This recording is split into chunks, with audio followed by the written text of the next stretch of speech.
Hello and a warm welcome to the program. I'm Melinda Kinlami. Our focus is on the Northwest today, but first, our top stories. Leader of the Pan-Niger Delta Forum, PANDEF, Chief Edwin Clark, has died at 97. A statement signed by Professor C.C. Clark on behalf of the family says Chief Clark died on Monday, February the 17th. The former Federal Commissioner for Information was a prominent figure in Nigerian politics, an advocate for the rights of the Niger Delta, a lawyer, administrator, nationalist, and freedom fighter.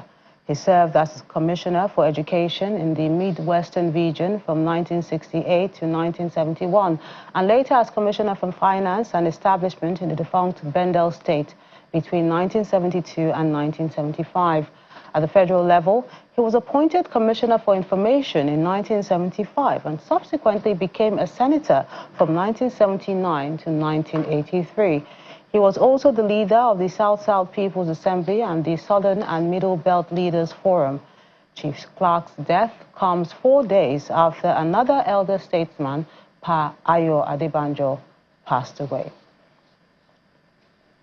The president has led tributes to the late PANDEF leader, Chief Edwin Clark. In a condolence message signed by his spokesperson, President Bola Tinubu said he received the news with soberness and adds that history will remember Chief Clark as a man who fought gallantly for the rights of the people of the Niger Delta, unity in diversity, and true federalism. Describing Chief Clark as a man of conviction, the president said the educationist believed in a united Nigeria and until his last breath never stopped reaching out to people from different parts of the country to work together to preserve national unity based on justice and equity. To other issues now, investors and market participants can heave a sigh of relief as the National Bureau of Statistics has released the rebased inflation for January this year. The Statistician General of the Federation, Mr. Adeyemi Adediran, has announced that the Consumer Price Index, CPI, which measures the rate of change in prices of goods and commodities, has declined to 24.48% year-on-year. Speaking at a news briefing in Abuja, Mr. Adeniran explains that urban inflation stood at 26.09%, while rural inflation came to 22.15%. He further adds that the general prices of goods and services in the country declined compared to the 34.80% in December, which used the old template.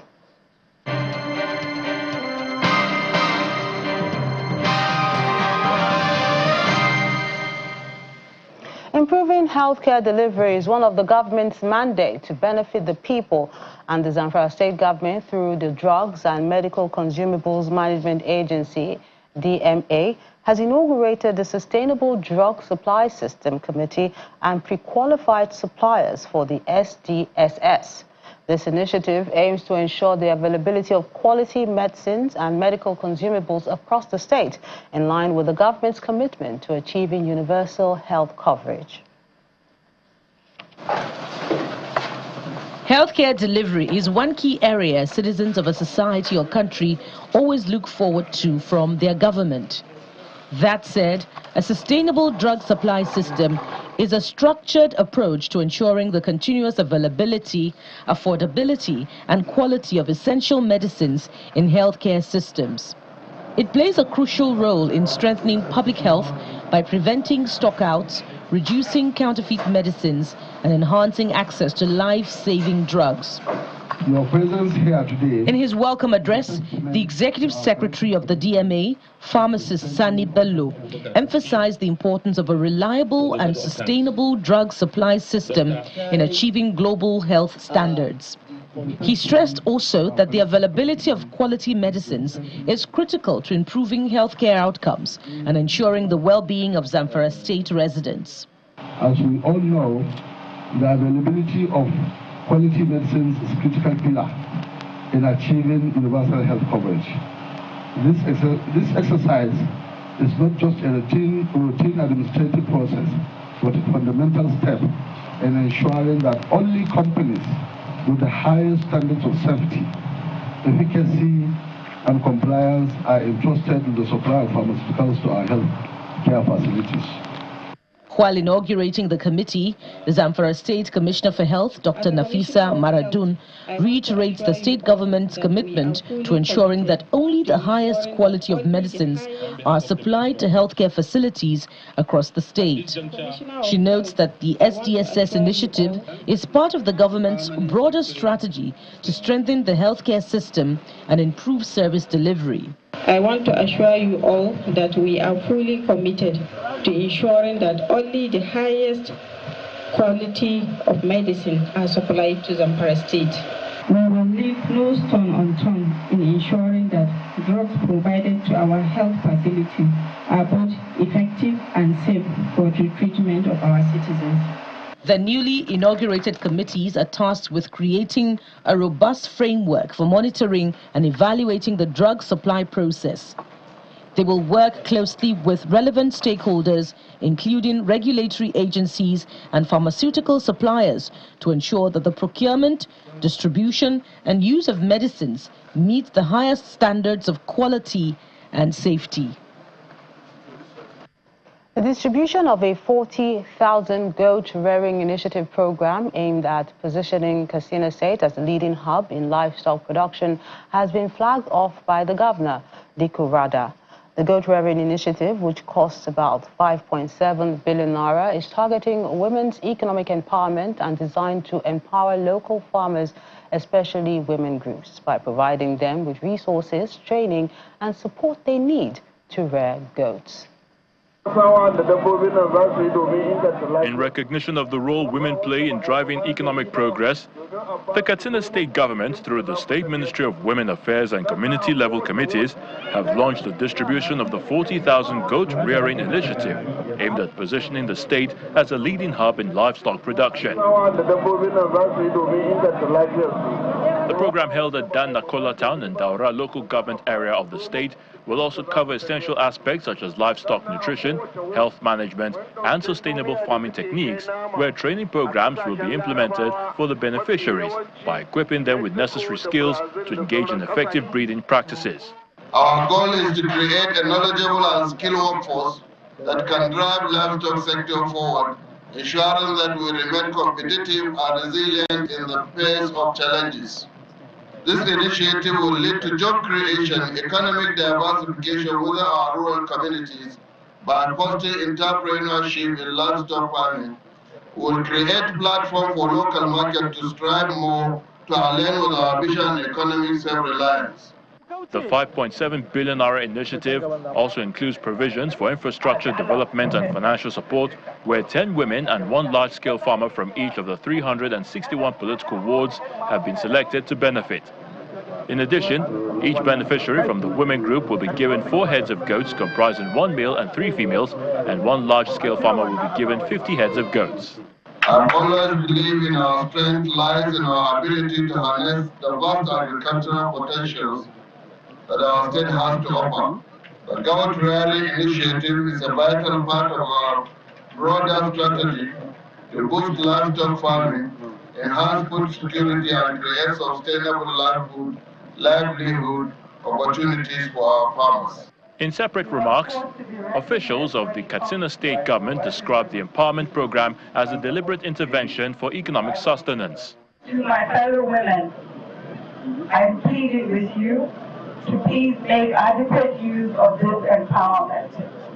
This is a very expensive and deliberate intervention for economic sustenance and your livelihood.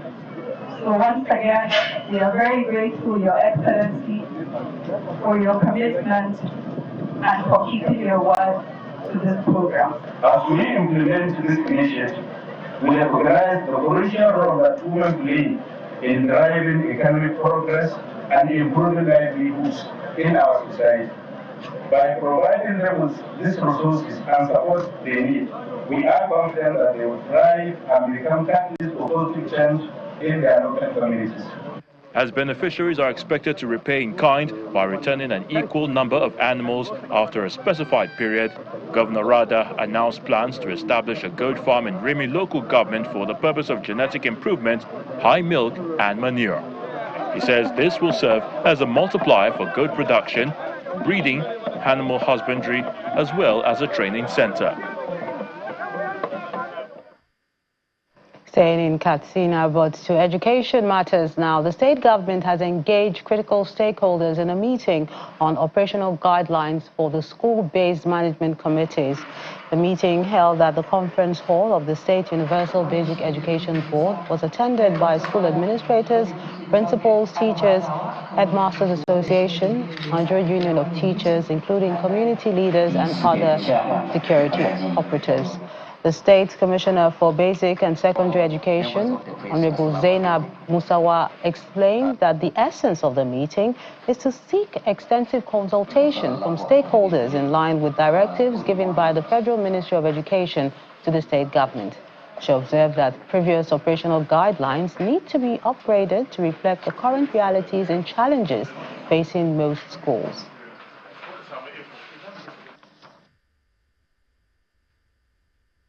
The Federal Ministry of Education on the 7th of February launched a revised guideline and mandated the state government to domesticate and revamp the state structures. In line with this directive, the ministry had no option but to comply. These guidelines are not merely a revision, they represent a fundamental shift, a paradigm shift towards a more empowerment and effective SBMC system. They are designed to strengthen the community participation, enhance accountability and transparency, improve school management, tenure and membership, composition of the membership, promote collaboration and partnership. These revamped guidelines are not just documents, it is a call to action. They are a call for a renewed commitment, for a strengthened partnership, and for a shared vision of the brighter future for our children. I urge every SBMC member, every school administrator, every teacher, and every community leader to embrace these guidelines and work towards to implement them effectively. The success of our schools and the future of our children depends on our collective efforts. Let us work together hand in hand to build a stronger and more vibrant education system in Katsina State. Let us empower our SBMCs to be the driving force for positive change in our schools. To health issues now, Nigeria is prepared for the withdrawal of funding for interventions by the United States. The governor of Kaduna State, Sani, stated this at the commissioning of a pharmaceutical-grade warehouse in Kakuri, Kaduna South local government area. The governor believes the facility is a significant milestone in enhancing healthcare infrastructure and service delivery in Kaduna State. The governor of Kaduna State. The modern pharmaceutical-grade warehouse located in Kakuri, Kaduna South local government area is designed to store and distribute medical supplies, including vaccines and pharmaceuticals, in a controlled environment, ensuring their quality and efficacy. It's a warehouse that will serve as the central hub of the storage and distribution of essential public health commodities across our state. By strengthening our supply chain systems, we are addressing critical challenges such as stockouts, delays in medicine availability, and inefficiency in distribution. The warehouse is equipped with temperature control systems, security and inventory management systems to track and manage stock levels. It is expected that the warehouse will be beneficial for the integrated warehousing and distribution of public health commodities and essential medicines. Fortunately, Kaduna State is one of the 2 states in Nigeria that the supply chain system in the majority grading have reached maturing and beginning to integrate, along line with Nasarawa State.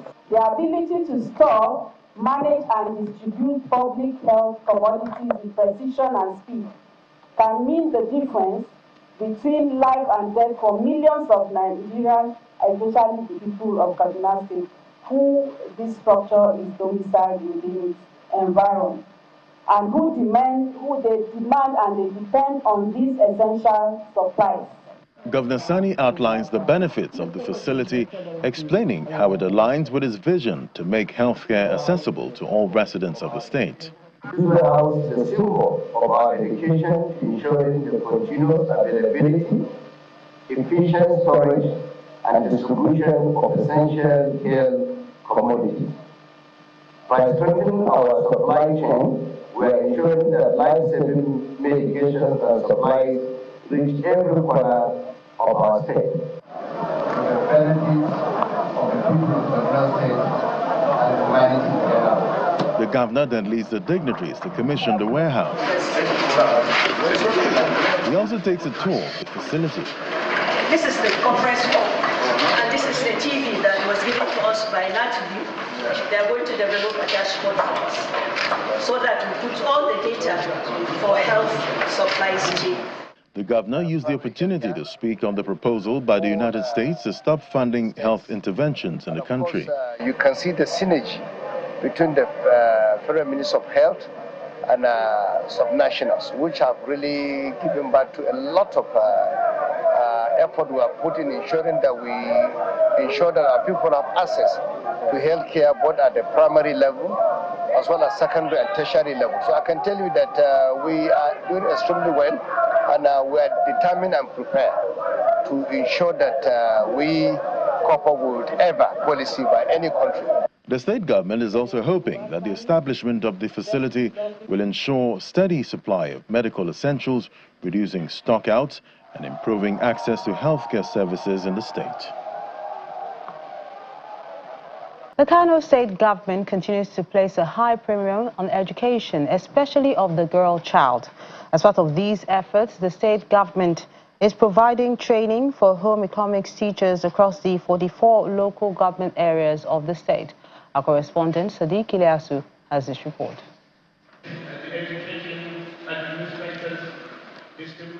Teachers from across the 44 local government areas of Kano State have gathered at the Coronation Hall with the aim of revitalizing the teaching of home economics in secondary schools.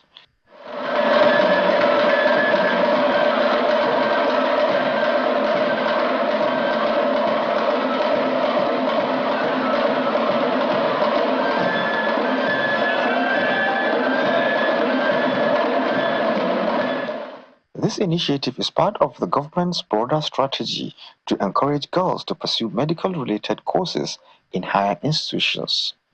The purpose of organizing this event is we realize these subjects, despite their importance, are declining in our senior secondary schools for girls precisely. And they are too important to be abandoned. And that is why we bring all of them here to orient them and remind them on the importance of this subject so they can go back to their schools and encourage their girls to, especially food and nutrition. One thing we realize is all girls that are in science classes, if they do not enroll in this subject, food and nutrition, they are not going to get admission in medical school, whether be it nursing, be it medicine or whatever. So they are misguided, and they need to know that this subject is so important for them to choose it in their exams, whether WAEC or NECO. The state government is providing the necessary facilities to create an enabling learning environment across the state. It has been there now for long. This comes to the effort of His Excellency, the Executive Governor of Kano State, in his effort to revive the education in the state. So all sectors, all subjects are supposed to or needed to be revived. This is to encourage and to make sure things go in order and standardize. So it's an effort to support His Excellency, the Governor of Kano State, in trying to improve, develop the education in Kano State. With the continued investment in education, the Kano State government aims to equip girls with the skills and knowledge needed to contribute meaningfully to society. Sadiq Ilyasu, Channels Television News. Still in Kano, a foundation known as Innovate North, in collaboration with the state government, has brought together about 150 young men and women from across 19 states of northern Nigeria to Kano. The Innovation Hackathon gathering is aimed at fostering entrepreneurship and digital transformation. Mentorship and support is also being provided as they team up in different groups to come up with innovations and fine-tune their pitches to help them compete for possible investors and government startup loans, as well as collaborations for their businesses. Our correspondent, Nanchin Vincent, has this report. About 150 young men and women from across the 19 states of northern Nigeria have come together for an innovation hackathon organized under the auspices of Innovate North in collaboration with Kano State government. So duk abin da take nema resources za ta ga da turanci ne, sannan da applications kamar Udemy ba za ta iya amfani da shi. Organizers are partnering with youth that will come up with ideas that can create a positive impact on security, healthcare, education, and other development issues. We are here for the Innovate Hackathon. I am from the team Tushonia. Together we are passionate about improving quality education through technology. Poverty happens mostly when people are in the wrong path. You understand? Instead of choosing the right career path for them, because we have a poor system of guidance counseling. So our solution is trying to solve that particular problem so that people don't spend a lot of time learning one thing but it does not align with their personality. These young people are provided training, support, and mentorship on how to create pitches for businesses that will translate to economic impartation. Entrepreneur or as an innovator, your idea has to be more about the solution that you're providing to a problem. You have to focus more on the problem rather than the benefits for you. And this is where many business people, entrepreneurs and innovators get it wrong. And this is why they're receiving that mentorship to properly understand the problem they are solving, to understand the gap, the problem, and to also ensure that the solution they're providing actually solves the problem. Kano State Commissioner for Innovation, Science and Technology is upbeat about the initiative and assures the youth that the state government is ready to partner with innovations that can create employment and reduce the menace of social biases. Discussion with the technical advisor, the Kano State government under the leadership of HE Alhaji Abba Kabir Yusuf is planning to organize a very jumbo event like this one in the next 4 months, and those who participated in this gathering will also participate in another one, and we'll see how we are going to at least accommodate like 1,000 young talented innovative people in tech and the ICT sector. Organizers are confident in all pitches presented, and everyone goes home with varying cash values to grow their businesses.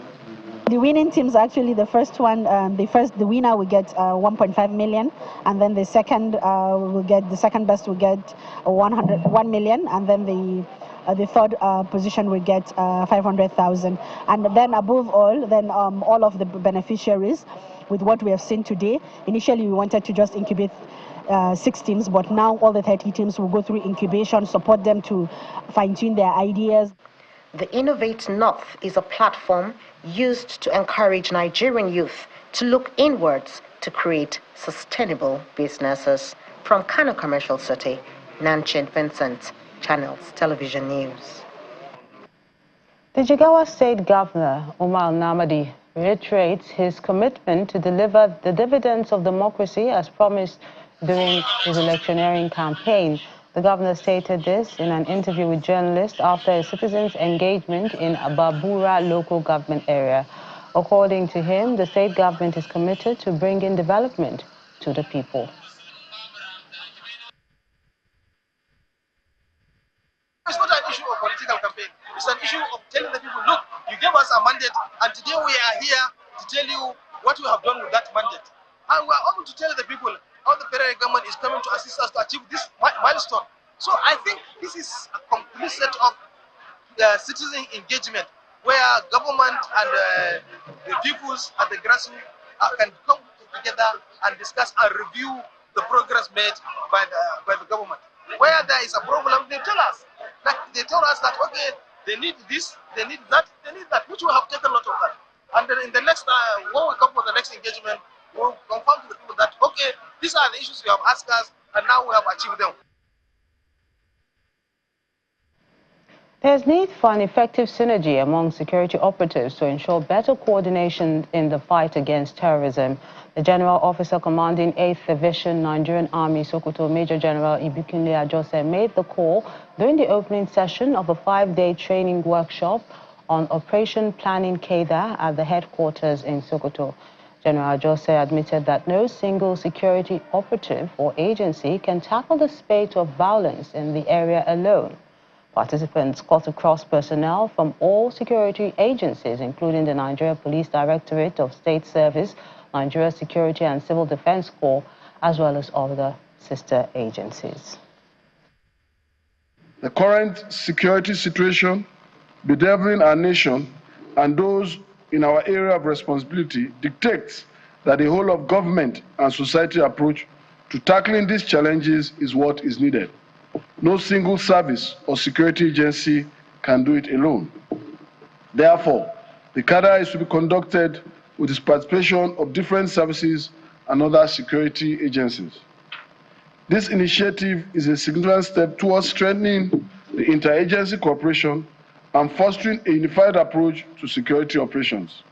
This cadre therefore serves as an important platform for developing these leadership qualities through practical training, operational planning exercises, and interagency collaboration. The presence of our esteemed colleagues from the various security agencies further reinforces the importance of synergy in tackling security threats within Sokoto State and beyond. By working together and training together, we can enhance our operational effectiveness and better serve our nation. That's the program today. Thank you so much for watching. I'm Melinda Akinlami.